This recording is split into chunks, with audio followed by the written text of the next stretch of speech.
Hi friends, எல்லோருக்கும் வணக்கம். எல்லோரும் எப்படி இருக்கீங்க? நல்லா இருக்கீங்களா? இன்றைக்கி அந்த கதையோட அடுத்த பகுதி தான் பார்க்க போகிறோம். அதுக்கு முன்னாடி நீங்கள் செய்ய வேண்டிய விஷயம் என்ன அப்படின்னு கேட்டிங்கன்னா, மறக்காமல் நம்ம இந்த சேனலை சப்ஸ்கிரைப் பண்ணிக்கோங்க. கீழே இருக்க பெல் பட்டனையும் கிளிக் பண்ணுங்கள். அப்போ தான் நான் போடுற வீடியோஸ் எல்லாமே உடனுக்குடனே நோட்டிஃபிகேஷனில் வரும். ஸோ மறக்காமல் சேனலை சப்ஸ்கிரைப் பண்ணிவிட்டு வீடியோ பாருங்கள் ஃப்ரெண்ட்ஸ். வாங்க நம்ம கதைக்குள்ளே போகலாம். ஒரு சில விஷயங்களுக்கு நம்ம முடிவெடுக்கிறதுக்காக இருந்தாலும் சரி, முடிவு எடுத்திருந்தாலும் சரி, அது சரியான முடிவாங்கிறது நம்மளுக்கு எடுத்ததுக்கு அப்புறம் தான் நம்ம யோசிப்போம் ஒரு சில நேரங்களில். அதே மாதிரி தான் என்னோடய ஒரு காலேஜ் விஷயத்துலேயும் நான் யோசித்தது. ஏன்னா ஸ்கூல் லைஃப்பில் நல்லா படித்து மார்க் எடுத்தாலும் காலேஜ் என் ஃப்ரெண்டு சேர்றாங்க அப்படி இப்படின்னு சொல்லிவிட்டு நான் ஏதோ ஒரு காலேஜை செலக்ட் பண்ணிட்டேன். இருந்தாலும் எனக்கு அந்த அளவுக்கு செலக்ட் பண்ணது ஓரளவு பிடிக்கல அப்படின்னு தான் சொல்லணும். ஏன் அப்படின்னா, நம்மளுக்கு இது பண்ணுறோம் அப்படிங்கிறத தாண்டி நம்மளுக்கு எந்த ஒரு விஷயத்தையுமே சரியான ஒரு நோக்கத்தில் நம்ம பண்ணுறோங்கிறது தான் நம்ம ஒரு பார்க்குறோம் அப்படிங்கிறது தான் நம்மளுக்கு ஒரு இதாக இருந்துச்சு. அதனால் நான் என்ன முடிவு பண்ணேன்னா, நம்ம எதாக இருந்தாலும் இந்த நேரத்துக்கு இது சரி இருக்குது, சரியாக இல்லை அப்படிங்கிறத நம்ம முடிவு பண்ணி இது பண்ணால் மட்டும்தான் நம்மளால் எதாக இருந்தாலும் செய்ய முடியும் அப்படிங்கிறது மாதிரி எனக்கு தோண ஆரம்பிச்சிட்டு, சரி அதுக்கப்புறம் பார்த்துக்கலாம், முடிஞ்ச அளவுக்கு நம்மளால் சரியான ஒரு இதுக்கு இது பண்ணிக்கிட்டு பார்ப்போம் அப்படிங்கிற மாதிரி நான் யோசிச்சுக்கிட்டு இருந்தேன். அதுக்காக நம்ம ஒன்றும் பண்ண போகிறதில்ல.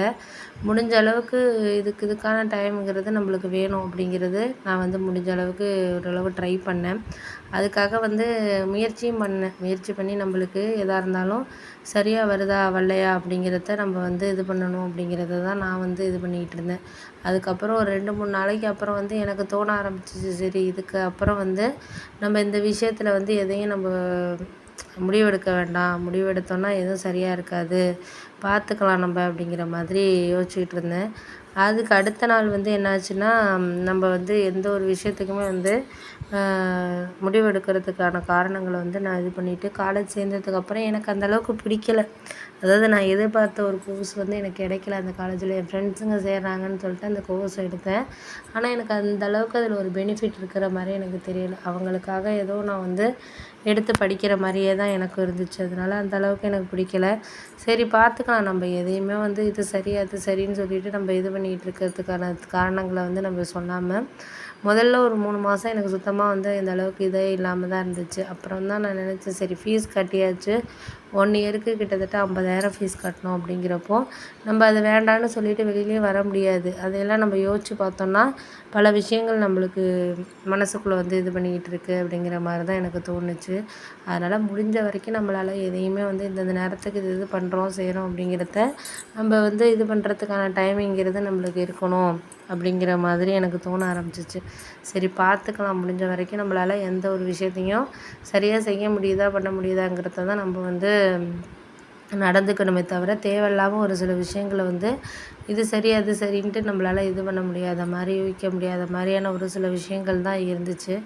அதனால் முடிஞ்ச வரைக்கும் நம்ம பார்த்துக்குவோம். எதையுமே இதுக்கான காரணங்கள் அதுக்கான காரணங்கள்னு நம்ம எதையும் இது பண்ணிக்க தேவையில்லை அப்படின்னோடனே, சரி பார்த்துக்கலாம், முடிஞ்ச வரைக்கும் நம்மளுக்கு எந்த இதையும் இப்போதைக்கு வேண்டாம் அப்படின்னு சொல்லிட்டு முடிவு பண்ண வேண்டாம், பார்ப்போம் சில நேரங்களில் அப்படின்னு சொல்லிட்டு நானாகவே இருந்தேன். அப்போ தான் எனக்கு புரிஞ்சிச்சு, சரி இதுக்கப்புறம் இந்த ஒரு விஷயத்துக்கு நம்ம கிடைக்கிற விஷயத்த வாழ்க்கையில் நம்ம எடுத்துகிட்டு போனோம்னாலே கிட்டத்தட்ட அதுவே நம்மளுக்கு வாழ்க்கையில் ஒரு நல்ல ஒரு விஷயமா இது பண்ணுது அப்படின்னு சொல்லிட்டு நான் இது பண்ணிக்கிட்டு இருந்தேன். அதுக்காக சில விஷயங்கள் நம்மளுக்கு இது பண்ண வேண்டாம் அப்படின்னு சொல்லிட்டு, ஏன்னா ஃபீஸ் கட்டிட்டோங்கிறதுனால நம்ம படித்து தான் ஆகணும். அதனால் படிக்காமல் இருந்தோம்னா அதுவே பாதி நம்மளுக்கு மனசளவில் ரொம்ப ஒரு மாதிரி கவலையாக இருக்கும் அப்படிங்கிற மாதிரி நான் யோசித்தேன். அதனால் முடிஞ்ச வரைக்கும் நம்மளால் என்ன பண்ண முடியுதோ அதை நம்ம செய்வோம் அப்படிங்கிற மாதிரி ஒரு முடிவுக்கு வந்துட்டேன். பார்த்துக்கலாம் அப்படிங்கிற மாதிரி. அதுக்கப்புறம் ஒரு 2-3 நாளைக்கு அப்புறம் நான் எதுவும் சொல்லலை. இந்த இதுக்கும் அந்த இதுக்கெல்லாம் எதுவும் சொல்லி முடிவு எடுக்கலை, பண்ணலை, செய்யலை. அதனால் எதையுமே நம்மளுக்கு இது சரி அது சரின்னு நம்மளால் எதுவும் சொல்லிக்கிட்டு இருக்க முடியலை. பார்த்துக்குவோம், எது நடக்குதோ நடக்கட்டும். அதுக்காக நம்ம ஒன்றும் இது பண்ண போகிறது கிடையாது. மனசளவில் நம்மளால் எதுவும் பண்ண முடியாது அப்படிங்கிற மாதிரி நான் இருந்தேன். சரி பார்த்துக்குவோம், எது நடந்தாலும் நடக்கட்டும். அதுக்காக நம்ம ஒன்றும் பண்ண போகிறதில்ல. கடவுள் விட்ட இது அப்படின்னு நினச்சிட்டு நம்ம ஒரு சில விஷயங்களை போயிட்டுருக்கிறது தான் நல்லது அப்படிங்கிற மாதிரி எனக்கு தோண ஆரம்பிச்சிச்சு.